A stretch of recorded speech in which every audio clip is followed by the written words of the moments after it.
Mesdames, Mesdemoiselles et Messieurs, bonjour ou bonsoir selon l'heure à laquelle vous suivez votre magazine préféré, le débat congolais. Le débat congolais qui se trouve être un espace d'expression libre et démocratique en République démocratique du Congo. Un espace d'expression libre, certes, mais dans le respect des lois de la République, de l'ordre public, mais aussi de la vie privée. Aujourd'hui, le débat congolais reçoit pour vous, immédiatement à ma gauche, Maître Ferdinand Kambere, qui est le secrétaire permanent adjoint du PPRD. Monsieur Ferdinand, bonjour. Bonjour. Merci de cet honneur que vous nous faites pour cette deuxième émission, le débat congolais. Merci d'être venu. Merci pour l'invitation. Merci de tout cœur. Et en face de vous, vous aurez Monsieur Jean-Claude Tshilumbayi, qui est le rapporteur de la commission électorale permanente de l'UDPS. Il est professeur de droit international public et de relations internationales à l'Université de Kinshasa. Monsieur Jean-Claude, bonjour. Bonjour, monsieur. Merci de cet honneur. C'est la première fois que je vous découvre. C'est un honneur que vous ayez accepté de venir à mon émission. Le thème de cette émission, c'est une interrogation majeure. La République démocratique du Congo est-elle bloquée? C'est un gros point d'interrogation qui ne convient pas sur ce plateau. Vous allez nous aider, chemin faisant, à répondre à cette question, qui est la question de tous les Congolais à travers la République, mais aussi à travers le monde entier. Qui de vous va prendre la parole le premier? Le premier sujet qui nous conduit à nous poser cette question, c'est ce qui se passe ou qui s'est passé au Conseil d'État avec cette polémique entre l'Assemblée nationale et cette instance judiciaire. Est-ce que quelqu'un peut nous en faire une lecture? En tout cas, au moment où nous tournons cette émission, il nous a été rapporté que l'affaire a été prise en délibéré et que dans 8 jours, le verdict sera rendu. Quelle est la lecture que vous faites de cette situation qui accroche l'attention des Congolais en ce qui concerne l'Assemblée nationale? Qui prend la parole le premier? De manière Je crois libre. que le thème bloqué vient d'eux. Peut-être qu'ils peuvent expliquer à la République à quoi ils sont bloqués et nous serons là à réagir. Nous parlons Conseil d'État. C'est même le Conseil d'État, c'est la symbolique de l'État de droit parce que c'est le juge par excellence de l'État de droit. Il n'a pas été saisi par l'UDPS, moins encore par le président de la République. Il a été saisi par un élu, un député national, membre de l'Assemblée nationale, avocat de surcroît, il sait ce qu'il fait. Il est saisi du fait des contestations intervenues dans le respect strict du règlement intérieur de l'Assemblée. Il accuse ou il reproche au bureau de l'Assemblée de n'avoir pas respecté les prescrits relatifs au rapport financier de l'Assemblée nationale. Et que pour cela, le règlement intérieur se contente de dire que le bureau est dans cette hypothèse supposé démissionnaire. Ça signifie pour n'avoir pas déposé ce rapport dans les délais. Et que de là, il s'est adressé à ce bureau pour lui rappeler ses obligations réglementaires qui disent que dans cette hypothèse, le bureau est supposé démissionnaire parce qu'il n'a pas déposé ce rapport dans les délais. Tout ce que nous constatons, que c'est cela. Maintenant, lorsqu'il y a des interprétations divergentes, et que l'Assemblée, plutôt le bureau estime qu'il ne peut pas démissionner ou n'est pas supposé démissionnaire et que le député qui pose le problème s'accroche à sa compréhension du règlement intérieur, la civilisation républicaine veut que l'on s'adresse au juge. C'est le meilleur arbitre qui soit qui a été institué pour cela et je crois que c'est dans cette perspective que le Conseil d'État avait été saisi. Alors, une petite sous-question, vous y répondrez de manière sommaire, M. Jean-Claude Tshilumbayi, en tant que professeur de droit, pensez-vous, devant la nation et devant les étudiants qui vous suivent, que le Conseil d'État est compétent pour connaître cette affaire? Le Conseil d'État est compétent. Il faut faire la part des choses entre les actes d'assemblée qui en réalité sont insusceptibles de ce recours devant le juge qui découle de l'autonomie et de la logique de séparation de pouvoir, et le règlement intérieur, qui est un document qui régit une structure, une institution, le Conseil d'État, et qu'il en découle pour cela une compétence bien évidemment administrative. Elle est inscrite à l'article 85 de la loi organique du 15 octobre 2016. Lorsque on lit cet article, la loi organique pose, sans préjudice des autres compétences que lui reconnaît la Constitution ou la présente loi, la section du contentieux du Conseil d'État connaît en premier et dernier ressort des recours en annulation pour violation de la loi, de l'édit ou du règlement formé contre les actes, règlements ou décisions des autorités administratives centrales ou contre ceux des organismes publics placés sous leur tutelle ainsi que ceux des organes nationaux des ordres professionnels. Voilà ce que je lis dans ce document. Je constate qu'il connaît de la violation de la loi, de l'édit ou du règlement. Et là, ce qui est reproché au bureau de l'Assemblée nationale, c'est la violation supposée du règlement. Maintenant que le juge est saisi, je crois qu'il en est la seule autorité. Monsieur Ferdinand Kambélé, violation supposée du règlement. C'est un professeur qui parle. Dit supposée du règlement intérieur. Quelle est votre lecture et par rapport à ce qu'il venait de dire? Ludor, je salue d'abord la présence de mon frère, professeur Chilumbaï. Merci. Dans ce grand débat qui pose un grand problème. Est-ce que la République est bloquée? C'est par là que vous avez commencé. Et j'ai commencé à évoquer les facteurs qui nous poussent à nous poser cette question, notamment cette question du Conseil d'État. Oui, la République n'est pas bloquée. Simplement, il y a une crise entretenue.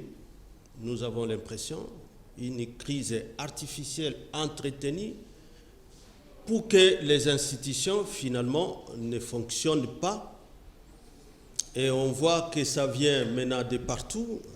Lorsque ça a commencé par le président de la République, par les actes de nomination, surtout ceux-là que nous avons, nous, fustigés en tant que FCC, parce que la crise, si vous suivez bien les communiqués final du FCC de l'hôtel Safari Beach, vous allez comprendre que la crise, vraiment, si elle est, sinon la crise entretenue, a été cristallisée effectivement par ces nominations irrégulières des juges constitutionnels et surtout maintenant alors que nous supplions la sagesse du président de la République de retirer ces actes, mais lui-même est choisi et décidé de faire les forcing pour que ces juges-là prêtent serment. Tout est parti de là.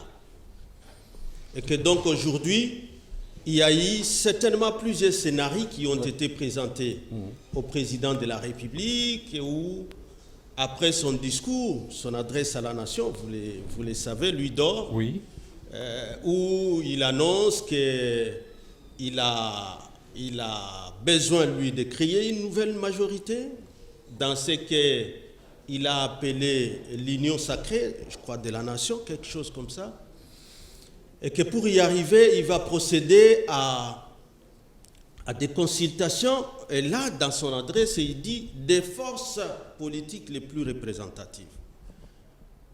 Donc au niveau de l'Assemblée nationale, parce que quand on parle de la majorité parlementaire, une nouvelle, c'est donc au sein de l'Assemblée nationale. Mais malheureusement, qu'est-ce qu'on ne voit pas? Ce qui se défile devant lui, c'est des musiciens, c'est même des chégués, c'est même tout ça. Je suis en train d'arriver là-bas, en disant que dans ces mêmes schémas, il y avait un autre scénario où on voulait présenter les chaos du bureau. Mabunda, son bureau a reçu toutes sortes de flèches, dont la dernière que vous venez de citer, une requête d'un député national, Pouela, qui en tout cas, depuis cette constitution, c'est parmi les heureux qui sont élus tout le temps dans leur circonscription, mais qui, on se demande vraiment, lui un avocat comme moi, peut-être comme le professeur aussi, est-ce qu'il peut arriver pour une question, une matière qui concerne une assemblée nationale, une matière interne à l'Assemblée nationale, décider lui seul comme député, aller formuler une requête. Une requête, et là le professeur vient de vous dire, il vient de nous lire ici l'article 85, qui parle de recours en annulation. En annulation de quoi? Donc d'une décision d'une autorité administrative, peut-être politique, ainsi de suite. Donc ce sont des recours en annulation. Mais qu'est-ce que l'honorable Pouella va amener là-bas? Est-ce que c'était une requête en annulation d'une quelconque décision? Quelle est la décision qui a été prise par l'autorité de ceux qui dirigent les bureaux? Parce que lui, ici, il vient amener une matière plutôt qui est jugée par la plénière de l'Assemblée nationale, ou par rapport au règlement intérieur de l'Assemblée nationale, si un délai dépassé, on considère les bureaux comme réputés démissionnaires. Et que, donc là, il n'y a pas de décision qu'il a amenée auprès du juge administratif. En d'autres termes, parce qu'à ce moment-là, il aurait justifié, sa qualité, pourquoi il saisit ce conseil d'État comme qui? Il aurait justifié, les griefs, parce que les juges administratifs, quand vous les saisissez, il n'y a pas de nullité, sans grief. Il doit justifier, lui, en tant que Pouella, la décision là du bureau lui a fait quel préjudice? En d'autres termes, il devait justifier aussi. Vous avez consommé autant de parole, oui. Ouais. En d'autres termes, le Conseil d'État n'est pas compétent pour connaître cette affaire. Il n'est pas compétent pour connaître parce que l'article qui vous est lu parle plutôt de recours en annulation et que la requête de Pouella plutôt parle du constat de nos dépôts dans les délais. C'est différent ici.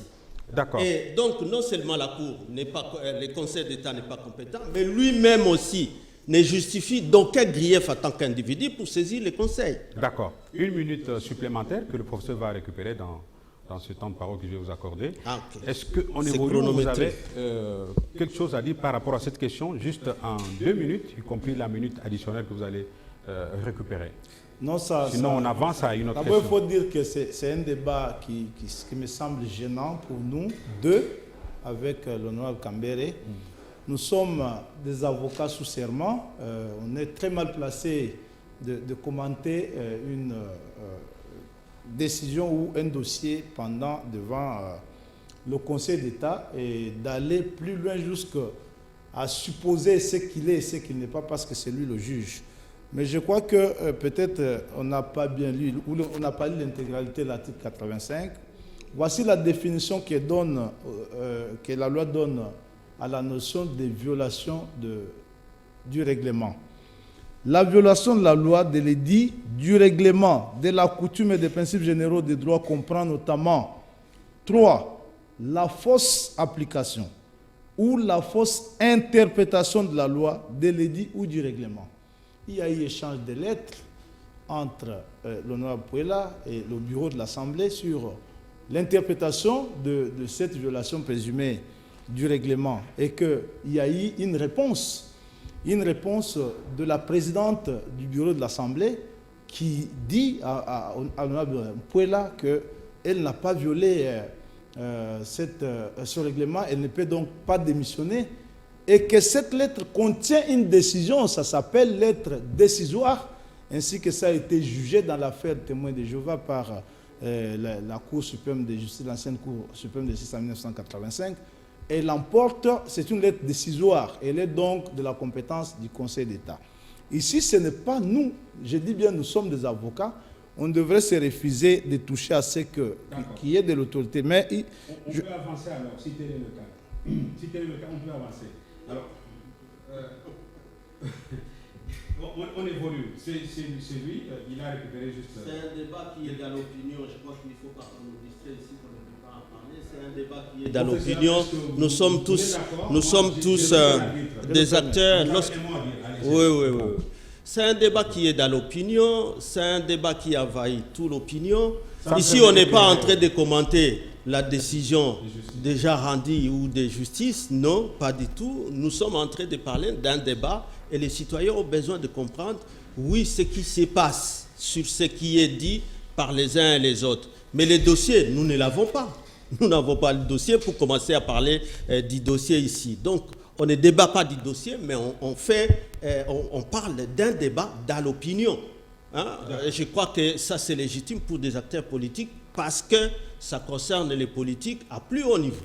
Vous maintenez votre position selon laquelle le Conseil d'État n'est pas compétent pour cette affaire. En tout cas, non, c'est ce que je lui ai dit, parce que tu vois, il vient de faire référence à une lettre décisoire